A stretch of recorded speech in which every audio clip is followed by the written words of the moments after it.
Kemity tó lẹ́nu ju Landlady lọ. Chief tenant ayiri ẹ̀wò yìí. Lẹ́fà màmá.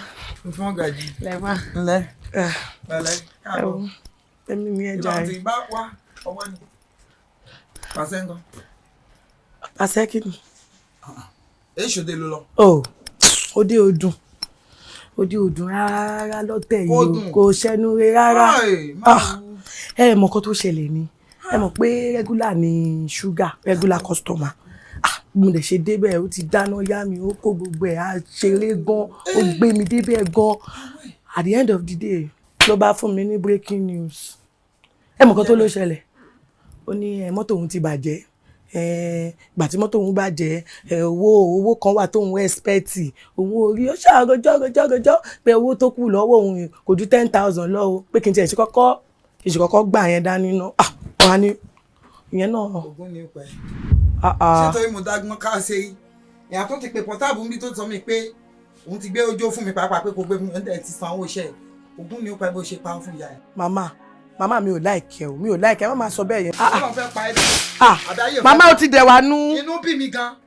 Gbé wọlé mi lọ́wọ́. Ó dàkọ̀ kí n ṣe wàhálà. Èyí tó kọ́kọ́ gbé fẹ́ pé kò gbéjó fún mi gbéjó. No mi ní pé gbogbo àwa ẹja jọ àmàjọ bẹ́ẹ̀ ni. Pàṣẹ yín yẹn ti ń pọ̀ jù. A lè bẹ́ẹ̀ nǹkan. Wá tó bá yẹ kó o gbalẹ̀ ṣe o. Bí tó o ti lọ ń gbé nǹkan jù. O ní sanwó bẹ̀. Èyí tí mo gbalẹ̀ wọ̀lú ní sanwó lé. Màmá bóyá ogbó kan mú gbẹ́lẹ̀ fún yín kò sí ọ̀kan. Anájọ ọgbẹ́ ni ó pa ẹ́. Ọgbẹ́ yẹn ló pa ẹ́. Ṣé òun rèé òun ní. Tẹ́ǹbẹ̀ tí mo tó bá mi dérè kò sí ọ̀kan lẹ́sẹ̀ ṣé mo máa tàn yín ni. Màmá ẹ má ṣe bẹ́ẹ̀ ajọ́ máa bẹ́ ni. Kí ló fẹ́ bẹ́? Ajọ́ máa bẹ́ ni. Ó fẹ́ kó ogun bẹ́ẹ̀ sí wẹ́wẹ́. Ogún lè bẹ́ẹ̀ kọ̀ọ̀kan ẹ wá tẹ́ǹbẹ̀ yẹn ẹ̀yin ẹ máa gba 2.5 ẹ máa gba 7.5 ẹ máa jọ ṣe bẹ́ẹ̀. Wàá lọ kà yẹn ń bò mí. Kàńbó. Èyí tí mo gbà yìí mo ti gbà. Ẹ wo ẹ jẹ́ fún yín news tuntun gbogbo pàṣẹ tá a dán ṣe yẹn kò lè wọ́ọ̀kì mọ́ báwo lèmi ṣe máa lọ máa ṣiṣẹ́. Gbogbo abẹ́ ló ń ta mí yìí wọ́n gbọ́n mi mọ́jú ni ẹ tún wá sọ pé ẹ máa gba tẹ́ǹbẹ̀ tó bá mi dé. Ó bá jẹ́ kó gbálẹ̀ ibi tó o ti lọ ń gbéṣẹ́ ò ní sanwó bẹ̀. Ilé wo ló ń ti gbéṣẹ́? Ibi tó ń gbé lọ́fẹ̀ẹ́. Ilé wo la ń gbé lọ́fẹ̀ẹ́? Iṣẹ́ lè yàtọ̀ sí kúbíkù ní ilé kíni ilé tà. Ilé iṣẹ́ lè lélẹ́yìn ni. Ìdí tó bá ń ṣorí burúkú náà mò ń bọ̀ náà ìyẹn náà dá sí nǹkan tó kọ̀ yẹ tó pé wèrè tó pé ẹ̀ landlord ẹ wá gbogbo owó tẹ̀ gbé ó ti sú mi. Àbẹ̀lẹ̀ burúkú ni landlord kí ló kà á pẹ̀lú landlord ọ̀rọ̀ tí mò ń béèrè lọ́wọ́ ẹni mo fẹ́. Màmá èwo ni kò gbéjó. ṣé kí n gbé fún yín kò sí ọ̀kan lẹ̀ ẹ lè rí dúró. Túwó náà kàn ń pariwo ẹnu ó ń sọ pé ó lọ ṣiṣẹ́ kíní kan ta. Gbogbo abẹ́ ni. Bàbá ẹlẹ́bùkún gbà tí owó jẹun tí ò sí nǹkan ọ̀rẹ́ ẹ̀ ní gbé àṣepọ̀ fún mi. Bí ti ń ṣe mí rè bí ó ti ṣe ọ̀hún mi wọlé ní. Tó fẹ́ ṣe mí lókè báyìí tó fẹ́ pa mí. Ẹ má ṣe káàgì. Sí àwọn ìta máa ń wà bí ọkọ̀. Ẹ̀yà wèrè gan Ọlọ́run ẹ̀yin ni mẹ́ńtọ̀ mi. Kí ni jẹ́ bẹ́ẹ̀ kí ni mẹ́ńtọ̀? Àwòkọ́ṣe tẹ́ ti fi lélẹ̀ báyìí èmi ń tẹ̀lé ni. Ẹsẹ̀ tẹ bàtà tẹ bọ́ọ̀dù. Ẹ má gba ìwọ̀n gbà ẹ má ní wọ́n bá yẹ jẹ́. Kàn bá ẹrẹ́rìn ni kò sówó lé obìnrin má stress mi. Ọ̀gá mi tó kọjọ́ fún mi. No pressure mi màmá kò sówó lẹ̀ kò dẹ̀ sí. Ó dà kó fẹ́ ṣọ ibùkú àbí. Kò sí bàbá àjọba tí mo rà wá ní. Níbo? Wàá kó mi o. Níbo ilé dà mí tẹ̀ wá dí mi ní jáde tí má jáde mi tún ní fún yín lówó. Ó yá ẹ jájọ fà. Wá. O ti gbọ́ mi tí bọ́ǹbù ti pa wọn yẹn. Bọ́ǹbù kí ni? Ẹ wo. Ó sì sùn ní bọ́ǹbù ó sì dáwọ̀ nìkan gbé gbìm. Ó sì ju ẹ̀ta. Kò sí nǹkan kan. Mi lọ sájà ṣẹ́ mi lọ. Kemity tó lẹ́nu ju Landlady lọ. Chief tenant ayiri ẹ̀wò yìí síbẹ̀ gan ni. Chief tenant ohun tí bá sọ ò lábẹ́gẹ́. Chief tenant ẹni bá rúfin ó máa kọ̀jọ̀gbọ́n ní kólóńkó. Chief tenant ẹ̀sẹ̀ máa kówó náà yín wá o. Chief tenant àtọwọ́ àdáyẹ ẹnu o. Chief tenant ẹni odùmọ́kọ́ gbọ́dọ̀ sọ pé. Chief tenant nínú ilé yìí èmi lọ́mọ tó ń sọ. Bàbá yín dé pálapàla ìlú apala. Bàbá yín dé ohun ẹ̀rí ẹ̀dá akọrí kọ̀dá ẹ lọ jẹnu bó ṣe wà o olórí oko yín náà dé òye bí ẹ fẹ́ bí ẹ kọ̀ ẹ ó gbà túláàsì bí ẹ fẹ́ bí ẹ kọ̀ òye ẹ ó gbà túláàsì dandan ni ẹ ó sanwó náà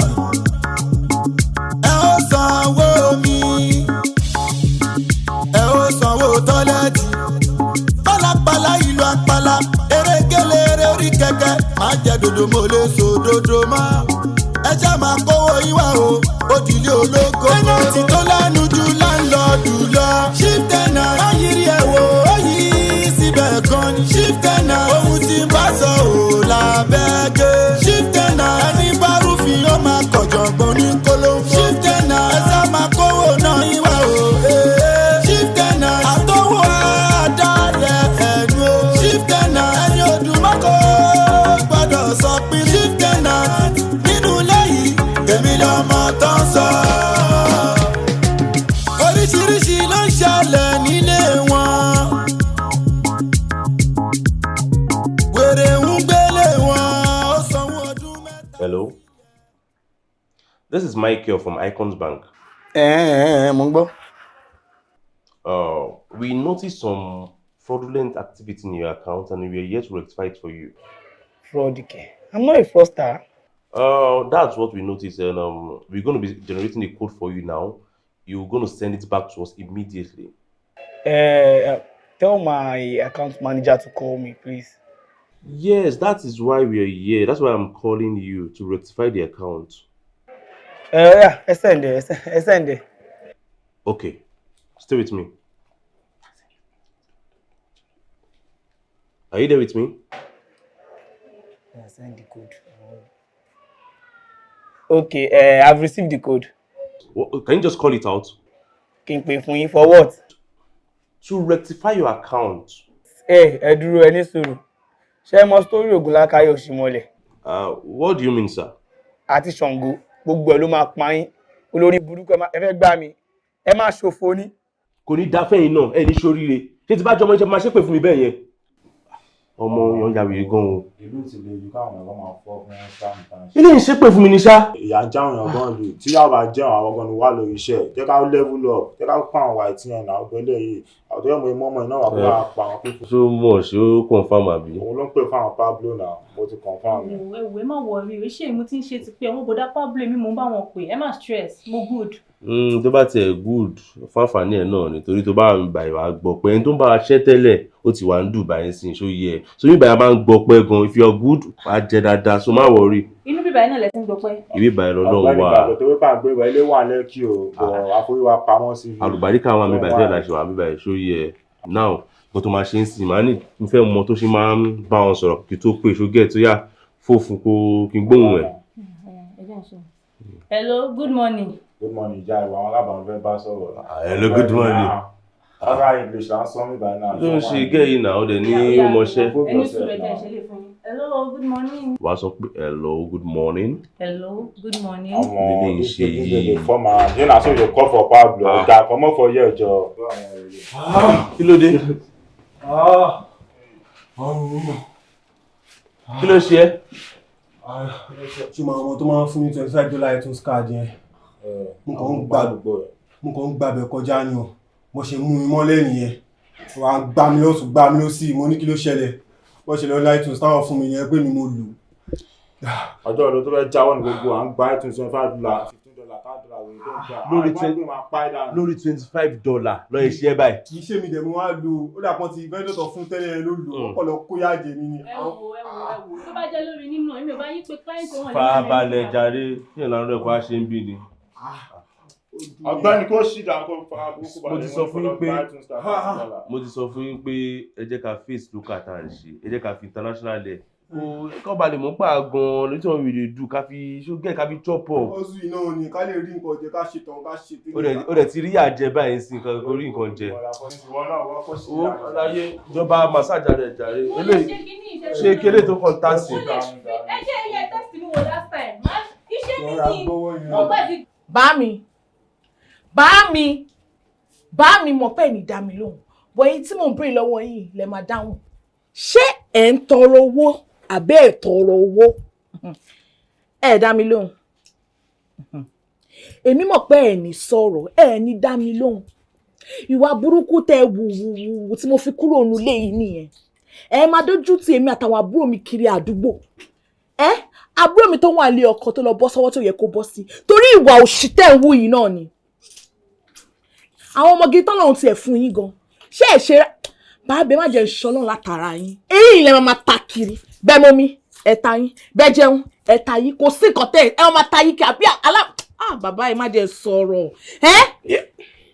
ẹ má dúpẹ́ lọ́wọ́ Ọlọ́run Ọlọ́run fún yín lọ́mọ gidi tí ò jẹ́ káṣírí yín tú mo mọ̀ pé ẹ lè dáhùn anyways alátúnṣe lá máa túnṣe ara ẹ̀ ṣe bẹ́ẹ̀ mi máa fún yín lówó every week ìyẹn ó máa stop èmi kúkú manage ara mi tẹ́lẹ̀ ni mi ní owó lọ́wọ́ ẹ bá gbogbo eléyìí packaging ni kò sówó kankan lẹ̀ ṣóyè yín owó tẹ̀ tọrọ kiri yẹn lẹ́ máa tọrọ kiri.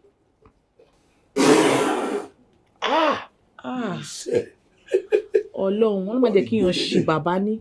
Kọ́m kí bàjẹ́.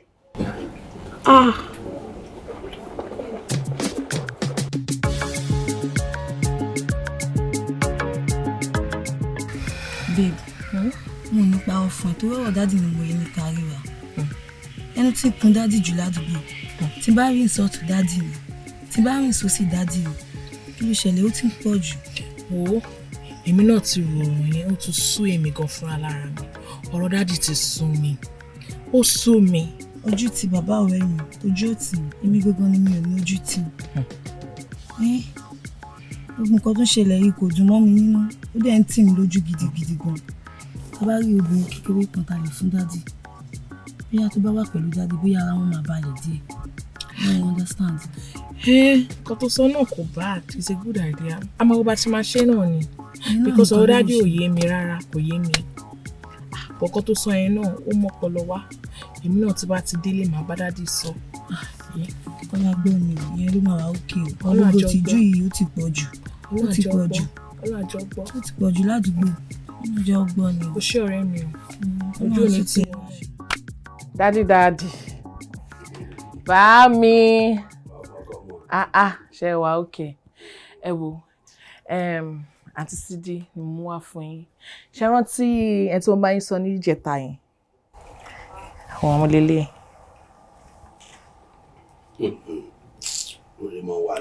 Orúkọ mi ni Sidi Katu. Mo máa ń tajà lórí WhatsApp. Tẹ́lẹ̀tẹ́lẹ̀ rídòsì mọ̀ ń ta.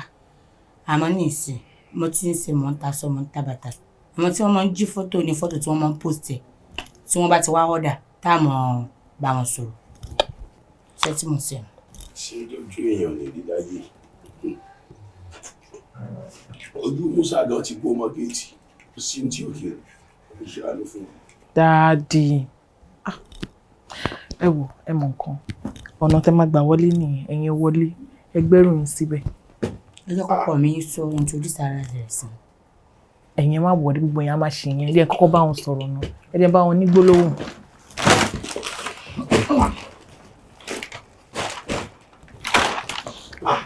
Èyí wà lánìí kò sí nǹkan dé ayé ilé asán. God give a God take it. Daddy. Daddy ẹ̀dá. Ṣé mo sọ fún ẹ pé mo nídìí ìyàwó ni àbí wo ni gbogbo rásmọ́ bọ́kẹ́ ìwèrè? Mi ò láìkí ẹ o. Ó yá eléwèrè tó gbé wá yìí nísìn. Ojú rẹ̀ bí ojú Rambo yìí.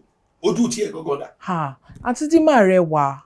Gbogbo ìyẹn fashion ni nǹkan tó wà invoke ni. Wo bó ṣe rí náà, ó gbé wèrè mọ́ wàhálà lórí Georgia náà òṣì. Haúsá kùnrin àjò ní wèrè wọlé. Bàmí ẹ má sọ bẹ́ẹ̀. Ẹ wò Sidi mo náà dà gan-an. Ó dẹ̀ mọ̀ bọ́yìn ṣètọ́jú. Ẹ ní èèyàn tó máa tọ́jú yín. Ìdí èèyàn tó máa tọ́jú mi jàre. Mo wà òkè. Èwo ni wèrè gan. Kò ní ṣéèpù kò ní nǹkan kan. Ẹ wo èmi rí gbàgàgbàgà òun náà rí gbàgàgbàgà. Tá a bá bímọ gbogbogbò kan lọ́ba àgbàdà rẹ̀. Ó ní wèrè. Kò sí ọmúdà ìdìdà àdàmú àdàdìmọ́ àdàkùnmọ́. Okay, bàmí ẹ jẹ́ ká strike deal kan. Ẹ jẹ́ kó wà pẹ̀lú yín for like 3 weeks or a month. Tẹ́ ẹ bá wá like ẹ. But for now ẹ jẹ́ kó wà bí báyìí. Ó lè like eléyìí kò lè jọ́sẹ̀ kan lọ tó máa fi padà wá báyìí. Wá ṣé ló fi ń dá ara ẹ̀ nìyẹn? Àbí pẹ́fíìmù tó ń gbá bí aṣọ bricklayer àti wọ́n sá tí ò gbẹ tán. Bàmí ẹ ní sùúrù. Ó yá ẹ fún ní at least great 1 week. Ẹ máa rí nǹkan tí mo sọ. Ọmọ gidi á tọ́jú yín dáadáa. Á dáná gidi sí yín lẹ́nu. Mi ò fẹ́ gbogbo yẹn tó mo ṣáà ti gbọ́ pọ̀. Ọkọ mi. Ẹ dákun mo lè gbé àwọn tí wọ́n máa ń pe kinní. Ó dà mo ń bọ̀ fúnra mi. Àǹtí Sidi ẹ ní sùúrù mo ń bọ̀. Sùúrù kan bá fọwọ́ bá fọwọ́ di. Àǹtí Sidi. Bí mo ṣe ara ẹ̀ ló ń gbà yín, mo bó ṣe ń wú. Àbí kíndìnrín àbùntà ṣé ta ló ń tà ní àbí kí ọlọ́mọ àṣà ló ń wú. Tẹ́nàtì tó lẹ́nu ju láńlọ́ọ̀dù lọ. Àǹtí pẹ̀lú mi. Aunty Sidi. Ṣé mo àwọn nǹkan tí mo fẹ́ kẹ́ bá ń get. Kí ni? Fẹ́ kẹ́ bá ń get sauce nika. Ẹ get singlet.